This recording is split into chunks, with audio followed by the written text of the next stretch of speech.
नमस्कार दोस्तों, मैं अविनाश कुमार एजुकेशन वाले में आपका बहुत बहुत स्वागत करता हूं और आशा करता हूं कि आप सभी लोग अपनी पढ़ाई पूरी मेहनत और लगन के साथ कर रहे होंगे। ठीक है दोस्तों, तो मैं फिर आज हूं दोस्तों अपनी इस वीडियो को लेकर। ठीक है, और जिसमें आज हम पढ़ेंगे जैन धर्म के बारे में। ठीक है, और जैन धर्म से रिलेटेड जितने भी एग्जाम में क्वेश्चन बन सकते हैं उन क्वेश्चन को आज सारांश और जो है सीक्वेंस वाइज हम उसकी डिटेल वाइज जो है चर्चा करेंगे। ठीक है, देखिए दोस्तों 2025 में कई सारे एग्जाम आने वाले हैं। अभी जो है यूपी पुलिस की, एसआई की और यूपी पुलिस कांस्टेबल की दोनों की जो है कंबाइंड नोटिफिकेशन जारी हो चुकी है, जिसका फॉर्म जो है अप्रैल लास्ट वीक में भरने चालू हो जाएंगे। ठीक है, तो आप लोग उस वीक के लिए बिल्कुल तैयार हो जाइए और हम उसी जो पॉइंट ऑफ व्यू से जितने भी एग्जाम है, गवर्नमेंट एग्जाम होने वाले हैं 2025 में, सबका जो है पॉइंट ऑफ व्यू से स्टार्टिंग हम एक क्वेश्चन के हिसाब से हम जो अपनी सारी क्लास ला रहे हैं। ठीक है ना, कि सिंपल एक सिंगल क्वेश्चन भी जो है छूटे ना। ठीक है, तो बस सारांश वाइज आप लोग बने रहे इस चीज को लेकर। ठीक है, चलिए स्टार्ट करते हैं हम लोग अपनी क्लास को। और यकीन मानिए दोस्तों कि अगर जो है ना ये सारी वाइज डिटेल वाइज आप लोग क्लास मेरी बढ़िया से देखोगे ना, तो आप लोग किसी बुक को उठाने की जरूरत नहीं पड़ेगी। ये बार बार मैं अपनी वीडियो में कहता हूँ। ठीक है ना, और कंटेंट देखिए, कंटेंट किसे कहते हैं ये मैं दिखाता हूँ आपको। ठीक है दोस्तों, इस चीज को स्टार्ट करते हैं। चलिए देखिए, सबसे पहले क्या है, सबसे पहले है जैन धर्म के संस्थापक के बारे में देख लेते हैं कि जैन धर्म के संस्थापक कौन थे। तो जैन धर्म के संस्थापक थे ऋषभ देव। कौन? ऋषभ देव। क्या नाम था उनका? ऋषभ। ठीक है, उनका नाम था ऋषभ देव। ठीक है, जैन धर्म के संस्थापक थे। ठीक है, ये कौन थे? ये पहले संस्थापक थे, पहले फर्स्ट में, यानी पहले में जो क्या थे, तीर्थंकर थे जैन धर्म के। ठीक है, उसके बाद देखिए हम सीक्वेंस वाइज भी पढ़ लेंगे कितने कितने कौन कौन पहले नंबर के थे, कौन दूसरे, कौन तीसरे। ठीक है, अभी फिलहाल देखते हैं जो मैन जो है ना तीर्थंकर, उनके बारे में हम चर्चा कर लेते हैं। ठीक है, तो सबसे पहले थे कौन? सबसे पहले थे ऋषभ देव थे, जिन्होंने इसकी स्थापना की थी, या इसका जो है जिन्होंने इसकी स्थापना की थी, जो इसके संस्थापक थे। उसके बाद देखिए 23वें नंबर के कौन थे? 23वें नंबर के जो थे तीर्थंकर, उनका नाम था पार्श्वनाथ। ठीक है, उनका क्या नाम था दोस्तों? पार्श्वनाथ था। वो कितने नंबर के थे? वो 23वें नंबर के थे। ठीक है, और वो कौन थे? वो देखो पार्श्वनाथ कौन थे? वो काशी के, कहां के? काशी के जो है, काशी के इक्ष्वाकु वंश है ना, जो काशी है उस टाइम था काशी। ठीक है, काशी था जो अभी मैंने बताया ना पिछले वीडियो में, जो जनपद वगैरह थे, तो काशी का वाराणसी, वज्जी की वैशाली थी, वत्स की कुशावती थी। तो ये उसी टाइम था, एक काशी था, एक साम्राज्य था। वहां के राजा कौन थे? इक्ष्वाकु। ठीक है, इक्ष्वाकु जो थे, वहां के राजा कौन थे? वहां के इक्ष्वाकु वंश के। कौन से? इक्ष्वाकु। इक्ष्वाकु जो वंश था वहां, उसी के राजा थे। कौन से? इक्ष्वाकु वंश के राजा अश्वसेन थे। ठीक है, अश्वसेन थे, उन्हीं के पुत्र थे। ठीक है, इक्ष्वाकु वंश के जो राजा थे ना, जो काशी के इक्ष्वाकु वंश के राजा थे अश्वसेन, उनके जो पुत्र थे कौन? पार्श्वनाथ। और पार्श्वनाथ कौन थे? 23वें नंबर के तीर्थंकर थे। ठीक है दोस्तों, कितने नंबर के? 23वें नंबर के तीर्थंकर थे। ठीक है, उसके बाद देख लेते हैं। और इन्होंने जो शिक्षा दी है दोस्तों, जो पार्श्वनाथ ने शिक्षा दी है 23वें नंबर के, वो शिक्षा 4 शिक्षा दी थी। वो शिक्षा कौन थी? चारों। वो शिक्षा थी, सबसे फर्स्ट है अस्तेय। ठीक है, अस्तेय का मतलब होता है अहिंसा। ठीक है, सबसे पहले इनकी शिक्षा जो थी अहिंसा। अहिंसा का मतलब कोई हिंसा न करना। ठीक है, उसके बाद सेकंड जो इनकी शिक्षा थी वो सत्य बोलना। ठीक है, सत्य वचन या सत्य बोलना। ठीक है, दूसरे नंबर की शिक्षा थी इनकी सत्य बोलना। तीसरी है चोरी न करना। ठीक है दोस्तों, तीसरी कौन थी? चोरी न, ठीक है, करना। ठीक है, तीसरे नंबर की चोरी ना करना। और चौथे नंबर की कौन सी थी? चौथे नंबर की थी कोई संपत्ति नहीं रखना। ठीक है, संपत्ति जो है न रखना। ठीक है, संपत्ति न रखना। तो ये 4 थी। कौन कौन सी दोस्तों? अहिंसा थी, सत्य वचन, उसके बाद चोरी न करना, उसके बाद संपत्ति न रखना। और जो ये 23वें नंबर के तीर्थंकर थे दोस्तों, इन्होंने अपने जीवन में, इन्होंने सन्यास के लिए कब घर से निकले थे? तो जब 30 साल के थे ना, 30 वर्ष की उम्र में। ठीक है, 30 वर्ष की आयु में जो थे, इन्होंने जो है सन्यास जीवन ग्रहण कर लिया था, यानी घर से ही निकल चुके थे सन्यास के लिए, और इन्होंने जो है तपस्या करना चालू कर दी थी। ठीक है, तो ये पार्श्वनाथ जो 23वें तीर्थंकर है, उनके बारे में सारी डिटेल मैंने आपको बता दी है। ठीक है, उसके बाद देखते हैं महावीर स्वामी के बारे में, जो सबसे इंपॉर्टेंट तीर्थंकर हैं, जो जैन धर्म के सबसे ज्यादा जो है क्वेश्चन इसी जो है, ये जो तीर्थंकर है 24वें नंबर के, जो महावीर स्वामी है, इन्हीं से पूछा जाता है। ठीक है, एग्जाम में क्वेश्चन है, सबसे इंपॉर्टेंट कह लीजिए जो भी ठीक है, तो उनके बारे में हम चर्चा कर लेते हैं। देखिए क्या है, महावीर जो स्वामी है ना, ये 24वें नंबर के तीर्थंकर है। कितने नंबर के तीर्थंकर है? 24वें नंबर के। अभी हमने पढ़ा कि जो 23वें नंबर के थे पार्श्वनाथ, तो ये कौन से थे? महावीर जो स्वामी है ये थे कितने? 24वें नंबर के। ठीक है, 24वें नंबर के तीर्थंकर थे, और ये सबसे जो है लास्ट के तीर्थंकर थे। इनके बाद जो है कोई भी तीर्थंकर नहीं आए हैं। ठीक है, यही सबसे लास्ट के थे, 24वें नंबर के तीर्थंकर थे। ठीक है, उसके बाद देख लेते हैं 24वें नंबर के जो तीर्थंकर थे ना, उसके बाद देख लेते हैं इनका जन्म, देख लेते हैं कहां पे हुआ है और कहां नहीं। देखिए इनका जन्म जो है 540 ईसा पूर्व में। कब? 540 ईसा पूर्व में। ठीक है, 540 ईसा पूर्व में। ठीक है, 540 ईसा पूर्व में कहां हुआ है? कुंडग्राम में। ठीक है, कुंडग्राम में हुआ है। और कुंडग्राम कहां पे था दोस्तों? कुंडग्राम जो था वैशाली में था उस टाइम पे। ठीक है, वैशाली में था उस टाइम पे। मैंने बताया दोस्तों पूरा देश जो है जनपदों में बटा हुआ था, यानी कई सारे जनपद थे, तो 16 महाजनपदों में बटा हुआ था। उसी में था एक वज्जी की राजधानी क्या थी? वैशाली थी, और वैशाली में ही इनका जन्म हुआ था, जो कुंडग्राम के पास था। ठीक है, कब हुआ था? 540 ईसा पूर्व में हुआ था, वज्जी की वैशाली। ठीक है, उसका देखते हैं इनके पिता कौन थे। इनके पिता का नाम था क्या? पिता का नाम जो था ना वो कौन थे? वो पिता का नाम था सिद्धार्थ। ठीक है, इनके पिता का क्या नाम था? सिद्धार्थ था। और माता का क्या नाम था दोस्तों? माता का नाम था त्रिशला। ठीक है, पिता का नाम तो सिद्धार्थ था और माता का नाम था क्या? त्रिशला। और पिता कौन थे? जो पिता थे ना वो ज्ञात्रु कुल के। कौन से कुल के? एक कुल था दोस्तों वहां पे पहले, तो ज्ञात्रु कुल था। ठीक है, ज्ञात्रु कुल के क्या थे? ज्ञात्रु कुल के सरदार थे। ज्ञात्रु कुल के सरदार थे।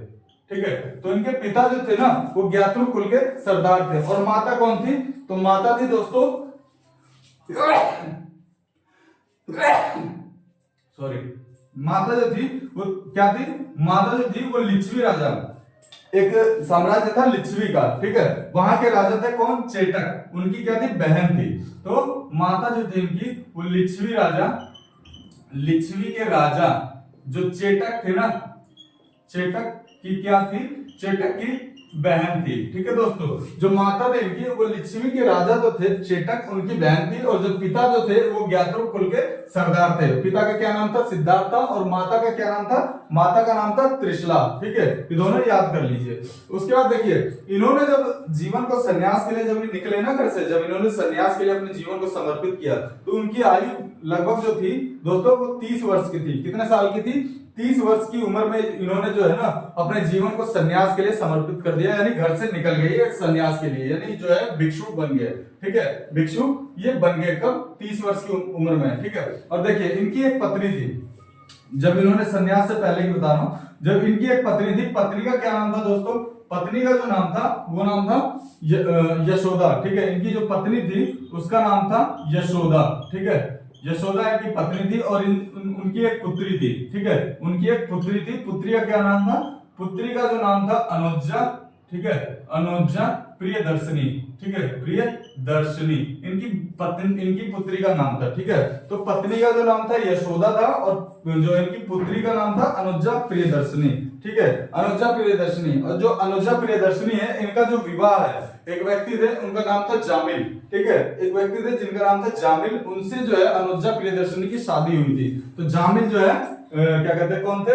जामिल जो है महावीर स्वामी के दामाद लगे। ठीक है, तो जामिल से इनकी किसकी शादी हुई थी? अनुजा प्रियदर्शनी की। ठीक है, अनुजा प्रियदर्शनी का जो विवाह हुआ था वो जामिल से हुआ था। ठीक है दोस्तों, आप लोग ध्यान रखिए। उसके बाद देखिए महावीर स्वामी का जो है उनका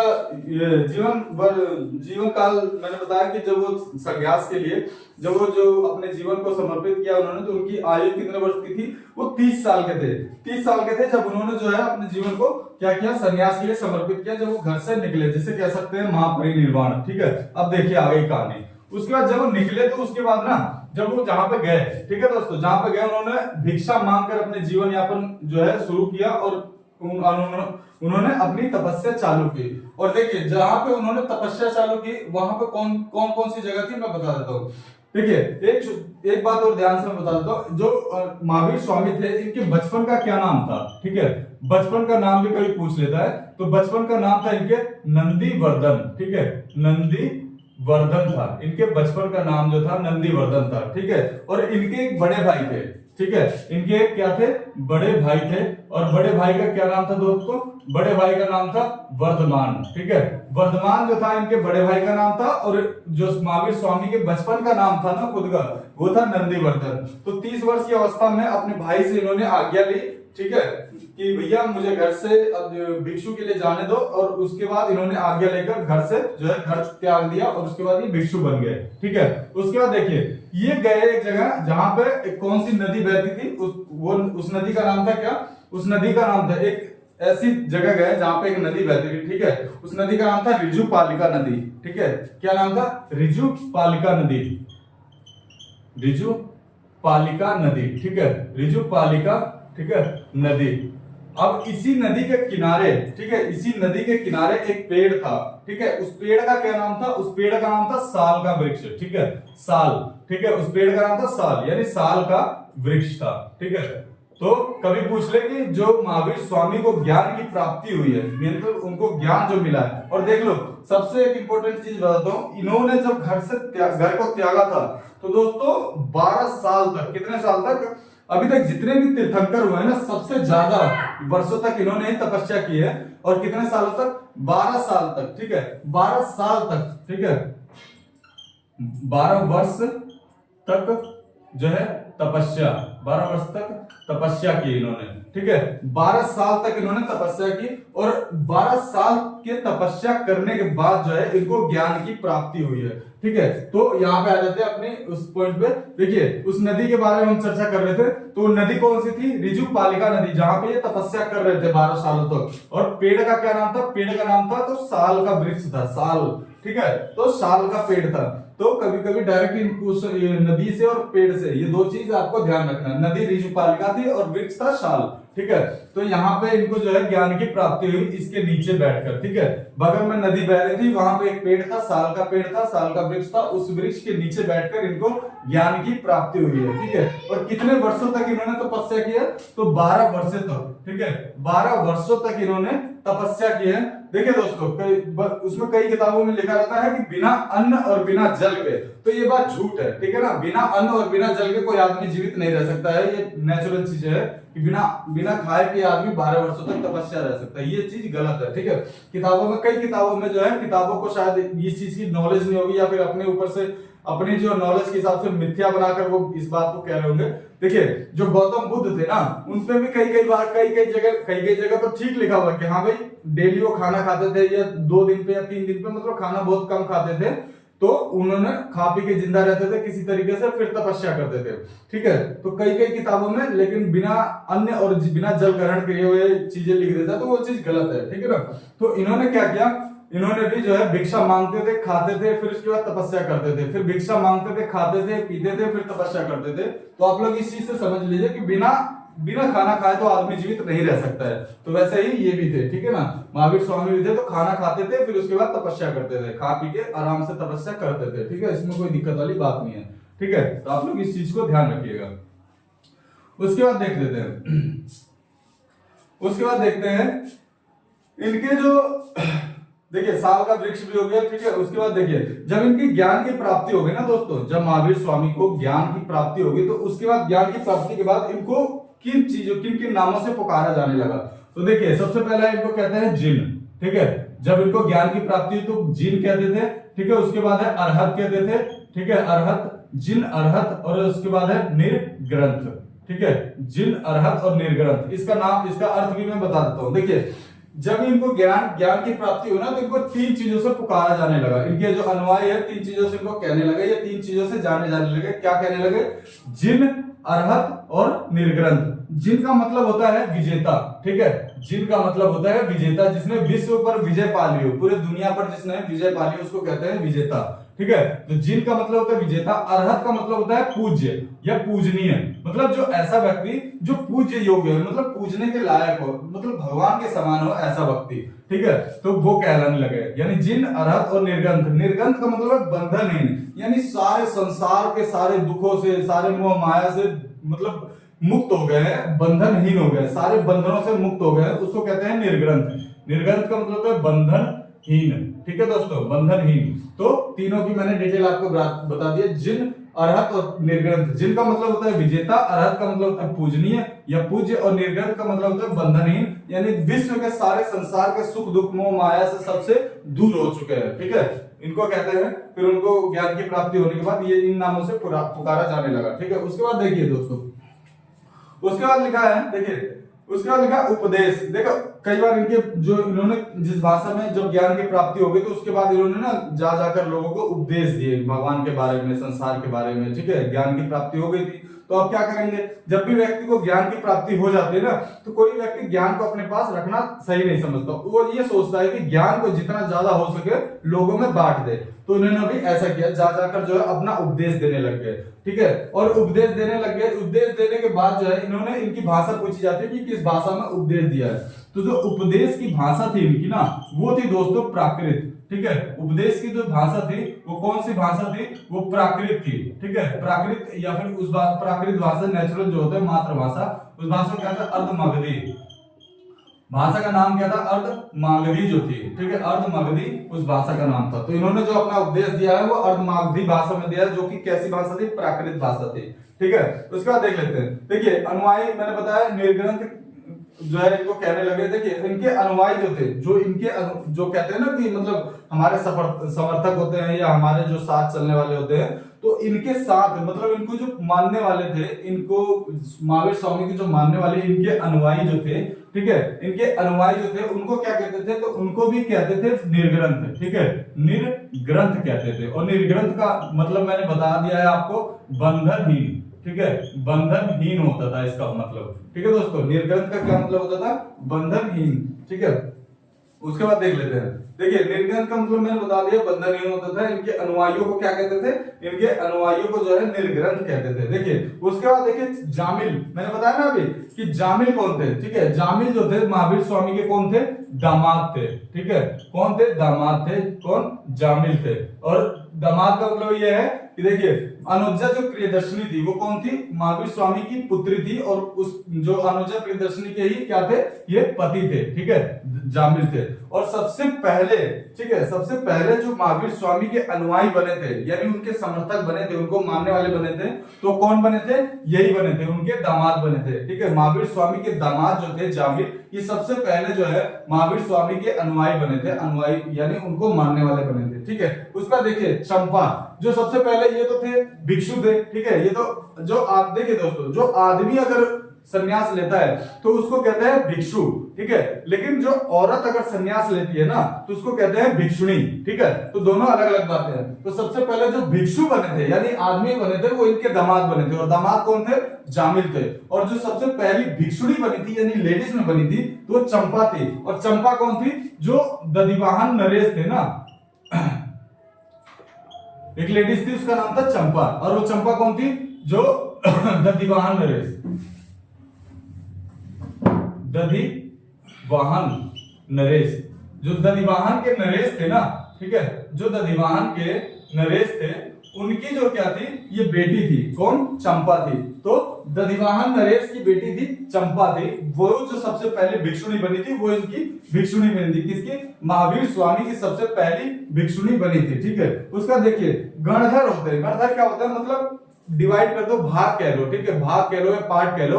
तो जो महावीर स्वामी के जितने भी अनुयायी थे, ठीक है, जितने भी अनुयायी थे या शिष्य थे उनके, तो उनको कितने गणधरों में बांटा गया था, तो उनको टोटल 11, ठीक है, टोटल 11 गणधरों में उनको जो है बांटा गया था। ठीक है दोस्तों, टोटल 11 गणधरों में उनको बांटा गया था। ठीक है, उसका देखिए आर्य सुधर्मा। देखिए आर्य सुधर्मा का नाम बहुत बार आता है, ये बहुत इंपॉर्टेंट बंदा था। ठीक है, इसके बाद देख लेते हैं जो आर्य सुधर्मा है ना दोस्तों, ये एक ऐसा गंधर्व था। ठीक है, ये ऐसा बंदा था, ऐसा अनुयायी था। जब महावीर स्वामी की मृत्यु हो रही थी ना, उसके जब महावीर स्वामी की मृत्यु हुई थी तो ये उनकी मृत्यु के बाद भी जो है क्या था, जीवित रहा था। कौन, आर्य सुधर्मा। ठीक है, आर्य सुधर्मा।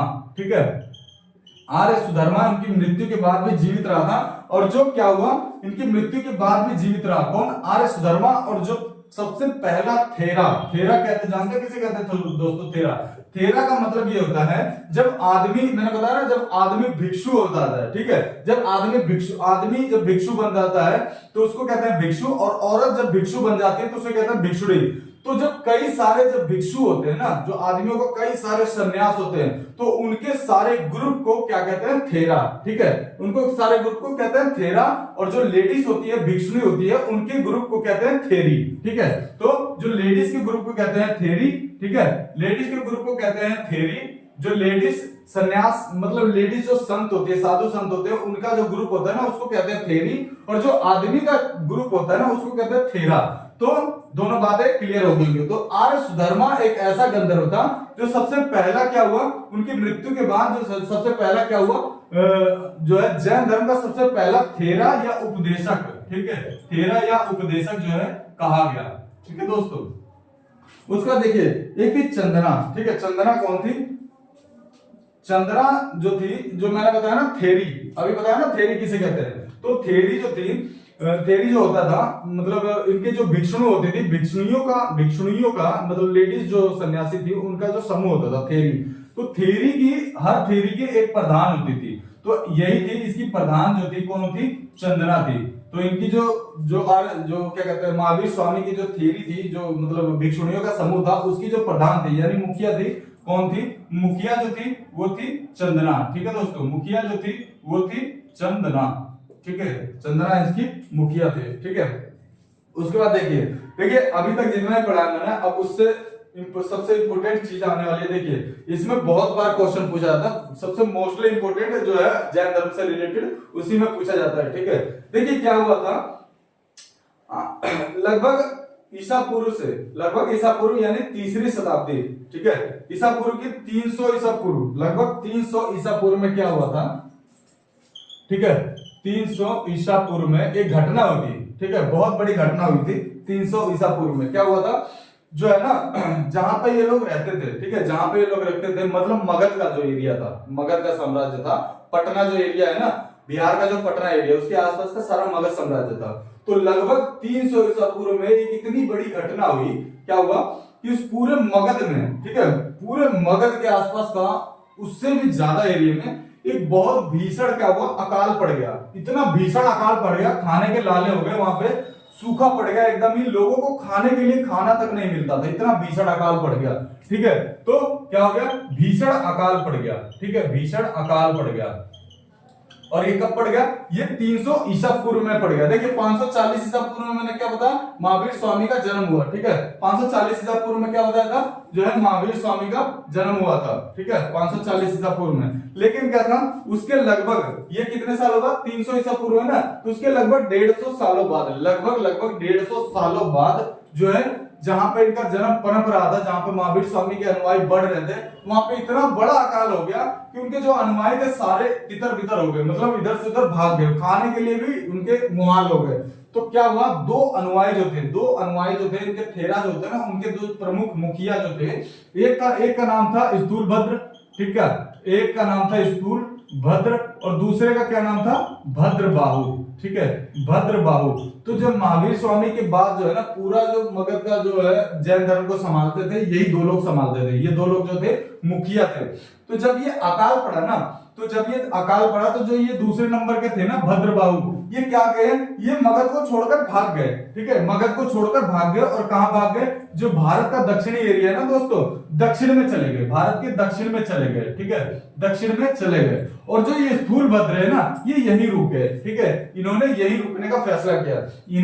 ये भद्रबाहु जो थे अपने शिष्यों के साथ, अपने सारे शिष्यों को लेकर और दक्षिण की ओर भाग गए, ठीक है, वहां पे अपना जीवन यापन किया। लेकिन ये जो थे स्थूल भद्र, ये यहीं पर रुक गए अपने शिष्यों के साथ, ठीक है। अब उसके बाद देखिए भीषण अकाल जो हुआ ना, 12 साल तक था, कितने साल तक, इतना देखिए मैं इतना बता दूं कि ये इतना बड़ा अकाल था ना कि 12 साल तक यहाँ पे भी अकाल ही पड़ा रहा, ठीक है।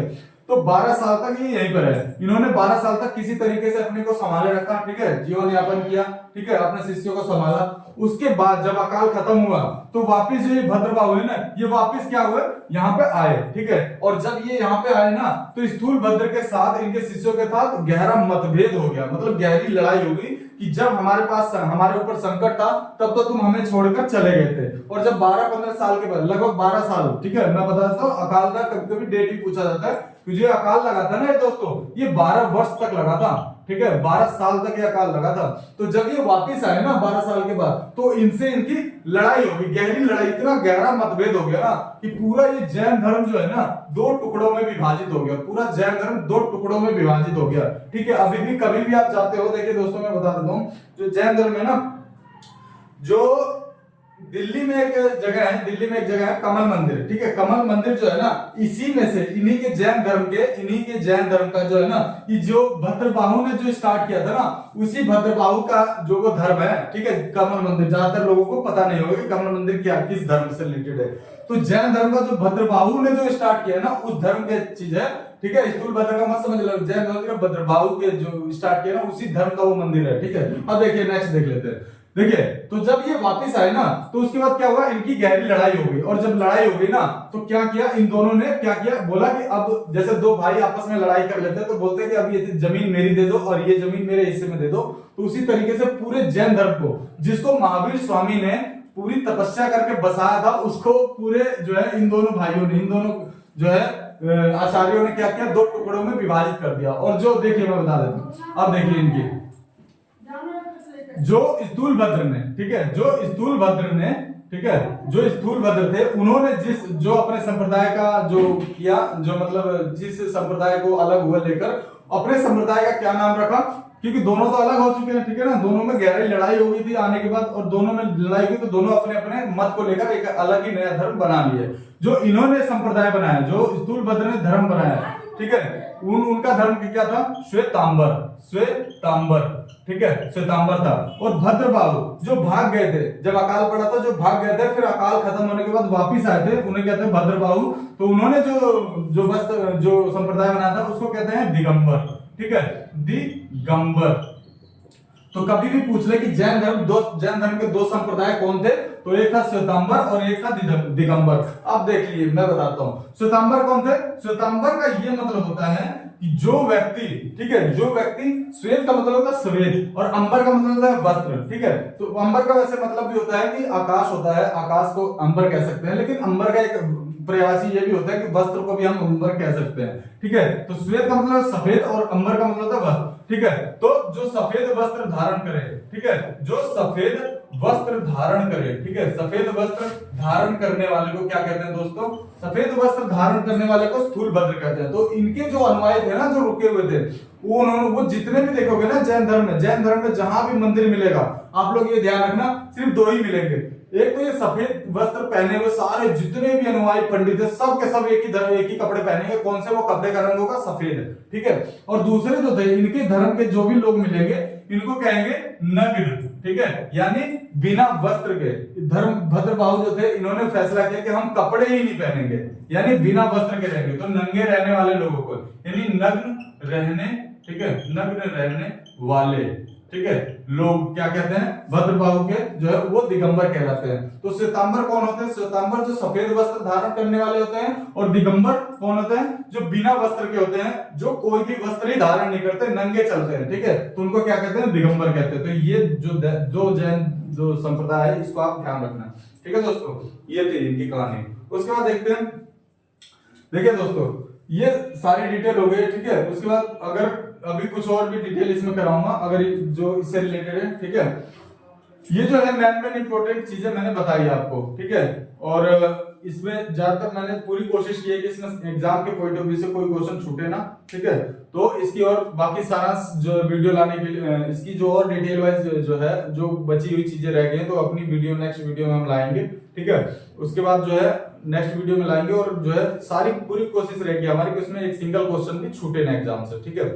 उसके बाद देखिए अभी जो यूपी पुलिस के एग्जाम आने वाले हैं दोस्तों, तो उसकी तैयारी के लिए हम सीक्वेंस वाइज सारी डिटेल हम वाइज जो हम तैयारी करवा रहे हैं। और यकीन मानिए यूपी पुलिस में एक सिंगल क्वेश्चन में अपने एक सिंगल क्वेश्चन कह सकते हैं ना जिसे, वो क्वेश्चन मैं पूरी कोशिश करूंगा कि मेरे इस क्लास से एक सिंगल क्वेश्चन भी छूटे ना, ठीक है। तो आप लोग ध्यान रखिए, चाहे अगर मैथ की क्लास करवानी हो तो मैथ के लिए भी हम सीक्वेंस वाइज एक बैच ला देंगे, जिसको मैथ के लिए पढ़ाई करनी हो दोस्तों, ठीक है।